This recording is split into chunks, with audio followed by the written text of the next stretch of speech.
আসসালামু আলাইকুম রহমতুল্লাহি ওয়া বারাকাতুহু। বিসমিল্লাহ ওয়াসসালাতু ওয়াসসালামু আলা রাসূলিল্লাহ ওয়া আলা আলিহি ওয়া সাহবিহি আজমাইন। রব্বি জিদনি ইলমা রব্বি ইশরাহ লি সাদরি ওয়া ইয়াসসির লি আমরি ওয়াহলুল উকদাতাম মিন লিসানি ইয়াফকাহু কওলি। সবাইকে স্বাগতম আজকের আরেকটা নতুন ভিডিওতে। আমাদের ধারাবাহিক ভিডিও বেসিক অ্যারাবিক গ্রামার কোর্সের আজকে 12তম পর্ব। তো এর আগের পর্বে আমরা অ্যারাবিকের যেই ফ্র্যাগমেন্ট, তা যেগুলোকে আমরা ফ্র্যাগমেন্ট বলছিলাম, কারণ এগুলোকে আসলে অ্যারাবিকে আরবি ব্যাকরণে পুরোপুরি বাক্য হিসেবে চিন্তা করা হয় না, সেই জন্য এগুলোকে ফ্র্যাগমেন্ট বলছি আর কি। তো এরকম একটা ছিল হচ্ছে ইদাফা বা মুদাফ ইলাই। তো এখন আমরা আসলে এর আগের 10টা-11টা পর্বে আমরা যে ইসমের প্রপার্টি শিখছি, স্ট্যাটাস, নাম্বার, জেন্ডার, টাইপ। তো এগুলো শিখে আমাদের অনেকে বা আমাদের স্বাভাবিকভাবে একটু বোরিং লাগতে পারে, বা একটু মনে হতে পারে যে এগুলো শিখে আমার লাভ কী। এটা এটা মনে হওয়াটা অস্বাভাবিক কিছু না, কিন্তু আসলে আমরা যখন কোনো কিছু শিখি, যেমন ছোটোবেলা আমরা সরিয়ে সারিয়ে শিখছি, এবিসিডি শিখছি, 1 2 3 শিখছি, তখন কিন্তু আমরা ওইগুলার গুরুত্ব বা ওইগুলা শিখার পেছনের রিজনটা হয়তো আমরা পুরোপুরি বুঝতে পারিনি। তো এখন যখন আমরা ওইগুলো যখন সবসময় ইউজ করি, সবসময় এগুলা ইউজ করে তো আমরা পড়াশোনা করছি, সব কিছু জানতেছি, তাহলে তখন আমরা বুঝতে পারছি আসলে এগুলার ইম্পর্টেন্সটা কী। তো একইভাবে এই যে বেসিক জিনিসগুলা, এগুলো প্রত্যেকটা বিষয়ের ক্ষেত্রে কিন্তু বেসিক জিনিসপত্রগুলা এগুলা শিখাটা বা করতে শুরুতেই এটার প্রয়োজনীয়তাটা বোঝা যায় না, কিন্তু যখন আস্তে আস্তে আমরা এগুলো ইউজ করা শিখি বা যখন দেখি যে এগুলো ইউজ হচ্ছে, তখন বুঝতে পারি যে আসলে কেন এগুলো গুরুত্বপূর্ণ। তো যেমন আমরা হচ্ছে মুদাফ ইলাই শিখছি, তো এখন আমরা কিন্তু এগুলো যখন আইডেন্টিফাই করা শিখে যাব, তখন আমি যখন কোরআন পড়তে বসবো নেক্সট টাইমে, তখন দেখবেন যে আপনি প্রত্যেকটা পৃষ্ঠায় হচ্ছে এগুলা খুঁজে পাচ্ছেন। তখন আপনি যখন বুঝতে পারবেন যে হ্যাঁ, এটা তো আমি বুঝতে পারতেছি যে এটা একটা মুদাফ, এটা একটা মুদাফ ইলাই, তার এখানে মাঝখানে একটা অফ বা এরকম কিছু একটা আসতেছে। তো তখন আমাদের জিনিসটা ভালো লাগে, কোরআনের প্রতি আমাদের আমরা তখন রিলেট করতে পারি। তো কারণ হচ্ছে আমরা তো কোরআন পড়ি, বা মানে বেশিরভাগ মানুষই হয়তো পড়ি না, কিন্তু যারাই পড়ি বা পড়ার চেষ্টা করি, তখন আমরা রিলেট করতে পারি না বা বুঝতে পারি না যে আসলে আল্লাহ তাআলা আমাকে কী বলতে যাচ্ছেন। তো তখন তো আমাদের মানে আর পড়তে ইচ্ছে করে না, বা ওই মোটিভেশনটা আসে না। তো যখন আমরা একটু একটু একটু একটু করে শিখবো, একটু একটু করে পা বাড়াবো কোরআনের দিকে, তখন আমাদের আস্তে আস্তে ভালো লাগাটা তৈরি হবে, তখন এটার সাথে একটা সম্পর্ক তৈরি হবে। তো এখন যদি আমি দেখি যে আচ্ছা, আমরা সূরা ফাতিহাতে যাই। যেমন আলহামদুলিল্লাহি রাব্বিল আলামিন আর রহমানির রহিম মালিকি ইয়াউমিদ্দিন। আচ্ছা, আলহামদুলিল্লাহি রাব্বিল আলামিনের মধ্যে আমি যদি লিখি শুধুমাত্র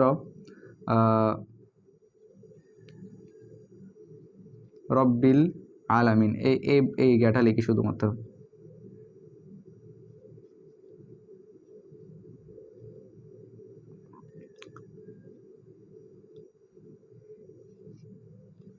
তো এখন যদি আমরা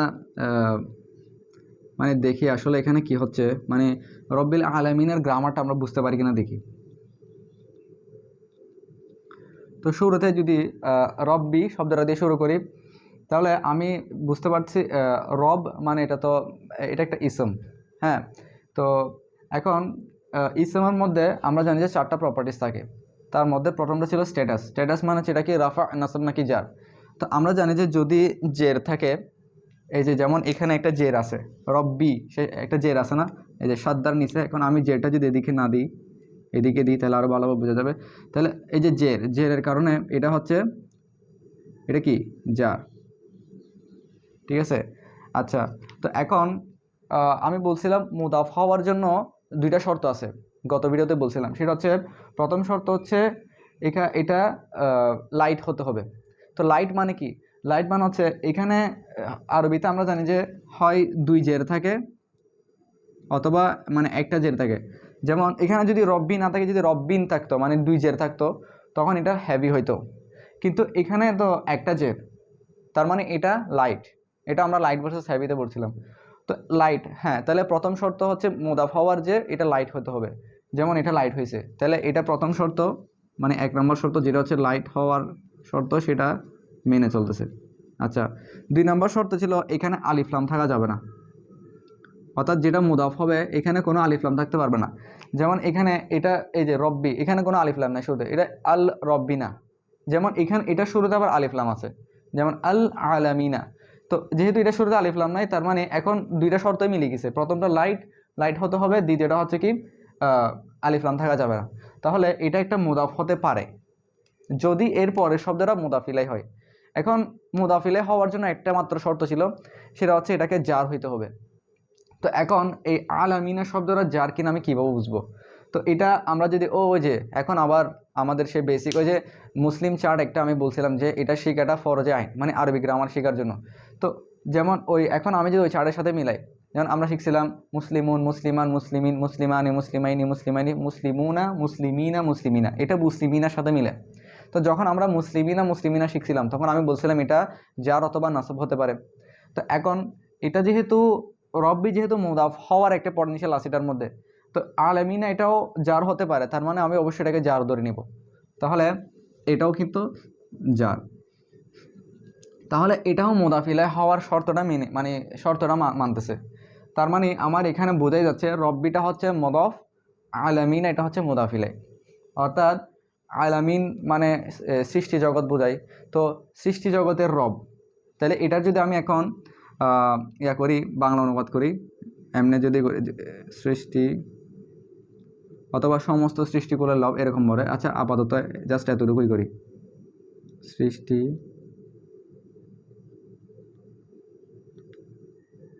তাহলে আমি বলছিলাম যে মুদাফ মুদাফিলাই মানে আমি কীভাবে বুঝবো যে এটার মানে বাংলা যদি অনুবাদ করি তখন কিন্তু ওই যে যেটার সাথে র থাকবে, র এর থাকবে, এটা কিন্তু আমার মুদাফিলাই হবে, এটা হবে আমার মুদাফিলাই। যেটা হচ্ছে এই সৃষ্টি জগতের এটা হচ্ছে এটা এই আলামিন শব্দটা, যেটা আমার এখানে মুদাফিলাই।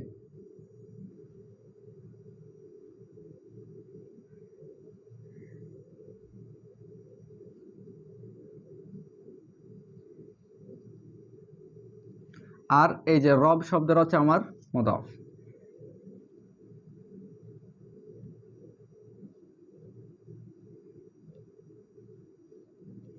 ঠিক আছে, তো এই যে এখানে আমার যেটা রব শব্দটা এই যে এটা এখান থেকে আসে, আর সৃষ্টি জগতের শব্দ হচ্ছে এটা মুদাফিলাই। তাহলে এখন আমি রব্বিল আলামিনা দেখে বুঝতে পারতেছি যে এটার মানে এটার গ্রামারটা এখন আমরা বুঝতে পারতেছি যে এটা হচ্ছে একটা মুদাফ মুদাফিলাই। একইভাবে মালিক ইয়ৌমিদ্দিন, যদি আমি মালিক ইয়ৌমিদ্দিন লিখি,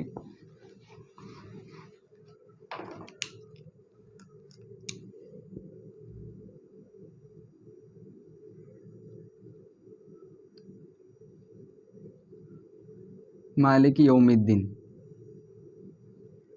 ইয়ৌমি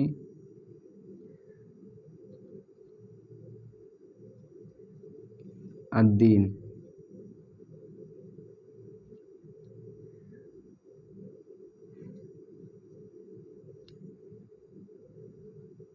হ্যাঁ। তো অর্থাৎ আলহামদুলিল্লাহ রব্বিল আলামিন আর রহমানুর রাহিম মালিক ইয়ৌমিদ্দিন। তো এখন যদি দেখি মালিকি শব্দটা কি লাইট, হ্যাঁ এটা লাইট, এটাতে কিন্তু কোনো কি নাই। এই যে মালিকি এক জের আছে, এটা যদি দুই জের থাকতো তাহলে কিন্তু হ্যাভি হতো। এরপরে এটাতে কোনো আলিফ লাম নাই, তার মানে মালিকি শব্দটা আমার একটা মালিকি শব্দটা মুদাফ হতে পারে যদি এর পরের শব্দটা মুদাফিলাই হয়। তো এখন যদি আমি এর পরের শব্দ ইয়ৌম শব্দটা দেখি, ইয়ৌমি, তাহলে এটার শেষে জের আছে না, তার মানে এটা একটা জার। তাহলে এটা যেহেতু জার আবার এটা মুদাফ হতে পারে, তার মানে এই দুইটা মিলে মুদাফ মুদাফিলাই। তাহলে মুদাফ মুদাফিলাইকে একসাথে বলা হয় ইদাফা।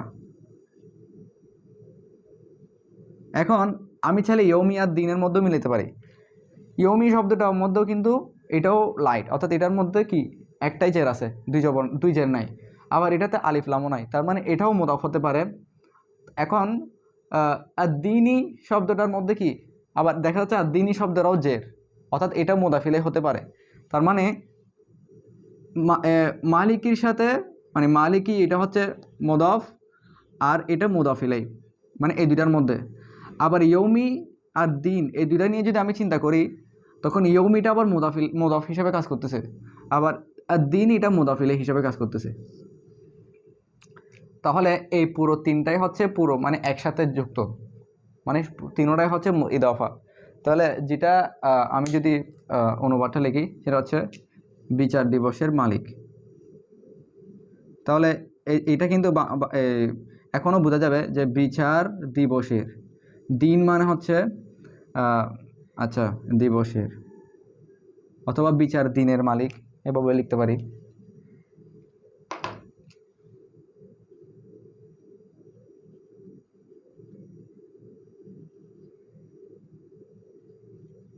ঠিক আছে, master of the day of judgment. তো ইংলিশেও যদি লিখি master of the day of judgement,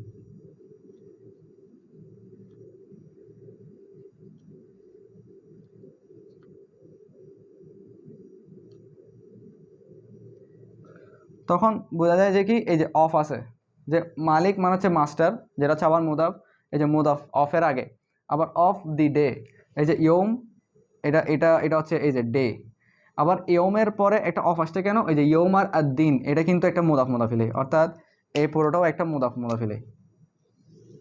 এই জন্য ইয়ম আর দিন যেহেতু মুদাফ মুদাফিলে, এই জন্য দ্য ডে অফ একটা অফ আসছে, জাজমেন্ট আর দিন। তাহলে এভাবে আমরা আরও মানে মানে এইগুলো কিন্তু এই এগুলা কোরআনের প্রত্যেকটা পাতায় পাতায় আছে। এটা যদি আমরা একটু মানে পড়ি, কোরআন যখন পড়বো তখন যদি একটু খেয়াল করি তখন কিন্তু এই জিনিসগুলো আমরা দেখতে পারবো ইনশাল্লাহ। তো এখন যে বিষয়টা জানা দরকার সেটা হচ্ছে, আমরা যে প্রোনাউন শিখছিলাম, আমার একটা ভিডিওতে আমি প্রোনাউনের পুরো মানে অ্যারাবিকের যত প্রোনাউন আছে সবগুলো একসাথে বলছিলাম। তো যদি ভিডিওটা দেখে না থাকেন তাহলে আমি আই বাটনে দিয়ে দিব, যদি ইউটিউবে দেখে থাকেন তাহলে ওইখান থেকে গিয়ে দেখে নেবেন। তো ওই ভিডিওতে আমি বলছিলাম যে অ্যারাবিকের প্রোনাউনগুলো হচ্ছে মূলত 14টা। হুয়া হুমা হুম, ইয়া হুমা হুন্না, আন্তা আন্তুমা আন্তুম, আন্তি আন্তুমা আন্তুন্না, আনা নাহনু। তো এখন আবার প্রত্যেকটা প্রোনাউনের কিছু অ্যাটাচ প্রোনাউন ছিল। মানে আমি যদি শুধুমাত্র এটা লিখি যে মানে প্রথম তিনটা যদি লিখি হুয়া, আরটা ছিল হুমা, এরপরটা হচ্ছে হুম। তো এগুলো কিন্তু সবগুলোই একসাথে আমি একটা ভিডিওতে দেখাইছিলাম। তো আবার আমি বলছিলাম যে এগুলো হচ্ছে ইন্ডিপেন্ডেন্ট প্রোনাউন। যেমন আমি যদি বলি ইন্ডিপেন্ডেন্ট কেন বলছি, কারণ আমি যদি বলি হুয়া মুসলিমুন,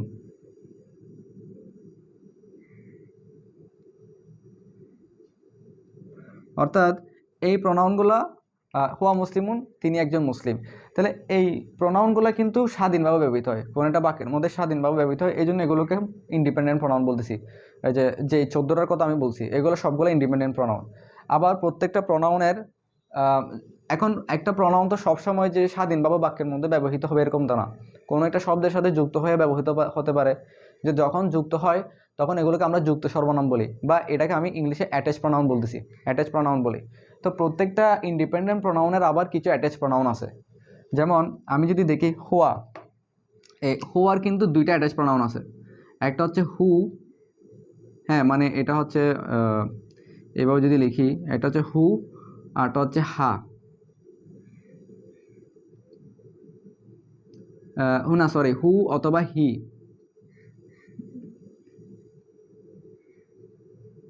যেমন আমি যদি দেখি রব রব্বুহু, এরকম যদি দেখি যে রব্বু হু, তাহলে এই যে রব্বু মানে রব শব্দের সাথে শেষে যে হু যুক্ত হয়েছে, এটা কিন্তু হুয়া থেকে আসছে। অর্থাৎ এই হুয়ার অর্থ হচ্ছে সে বা তিনি। একইভাবে এই হু, এটার অর্থ কিন্তু সে বা তিনি, কারণ এটা ওই হুয়া থেকেই আসছে। অথবা অনেক সময় দেখা যায় রব্বিহিও হইতে পারে,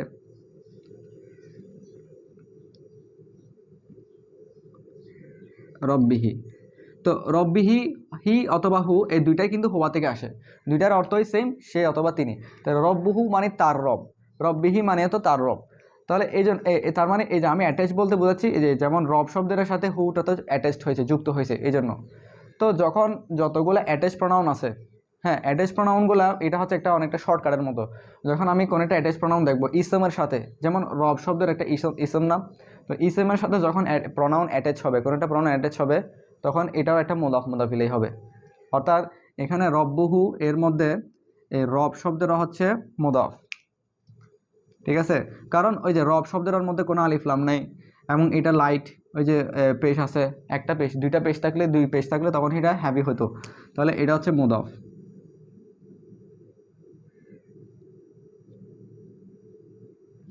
আর এখানে হুটা মুদাফিলে হিসেবে কাজ করতেছে।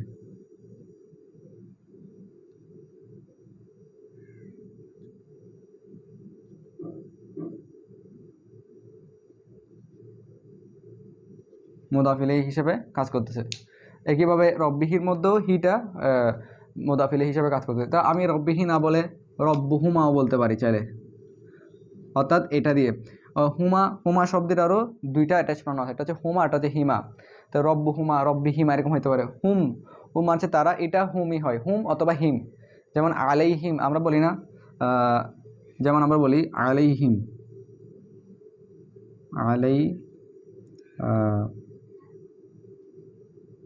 হ্যাঁ।